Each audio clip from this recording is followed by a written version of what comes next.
So the U.S. didn't quite get a credit downgrade this week from Moody's, the only remaining agency to leave us at a AAA rating. But what they did do is they changed our outlook from stable to negative. And based on what happened in Washington, D.C. this week, I think they're being generous. Speaking of Washington, D.C., shutdown for the government has been averted, but we somehow managed to kick the can down the road to two different places. Seasonal hiring is way down. That's not good. And mortgage rates, they've certainly come down after a recent high, but this is a funny time where usually someone's biggest liability right now, their mortgage, depending on if it's at 3% or in that range, has also become a huge asset. Welcome back to This Week in Mortgage, everyone. I'm Sam Battaglia at Mortgage Black in Beverly Hills. I hope you had as good a week as you can. All right, so we still have a AAA rating from Moody's. And you know how I feel about them. I remember they were rating negative amortization loans 15 years ago with that same rating. But that said, U.S. still has their AAA rating from them, but they did change the outlook from stable to uncertain.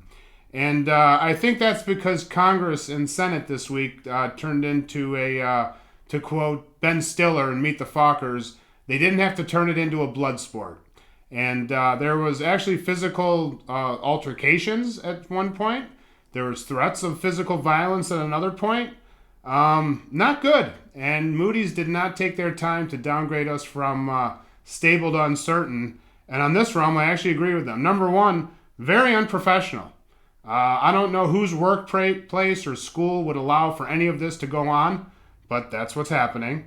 And is this really the best that we are? Can't we do better than this, to resort to violence? As I mentioned about a month ago, war is the ultimate sign of human failure. And I'd say personal violence is also the ultimate sign of human failure. So I don't really blame Moody's for what they did. And when I always say everybody in Washington needs to play nice in the sandbox, I was not being literal. Moving on to the government shutdown that has been averted. So they've managed to kick the can down the road to January 19th for part of it and February 2nd for another part of it. President last night signed a stopgap spending bill that keeps the government open in different phases, I guess. I don't know, I've never seen this before, to two different time periods. The 19th, January 2nd of February. To say the can is being kicked down the road is an understatement. And again, if we're going to be, looked down upon by a credit rating agency, I think we've given them a lot of information to base that decision on. So hopefully everybody in Washington can figure their stuff out and they can pass some kind of more permanent resolutions to keep the government well-funded and operating. All right, seasonal hiring. As you know, and as I think, jobs are the basis to our economy. Not the stock market, but our economy. And seasonal hiring is way down. Typically this time of year, we hear about different companies hiring people for the holiday season as demand goes up for goods and services.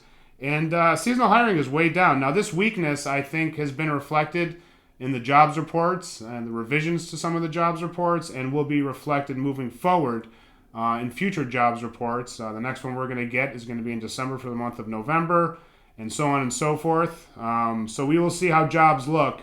But the fact that seasonal hiring is not up right now is not going to be good for any of the jobs reports, which in turn should be good for interest rates, especially on the mortgage side.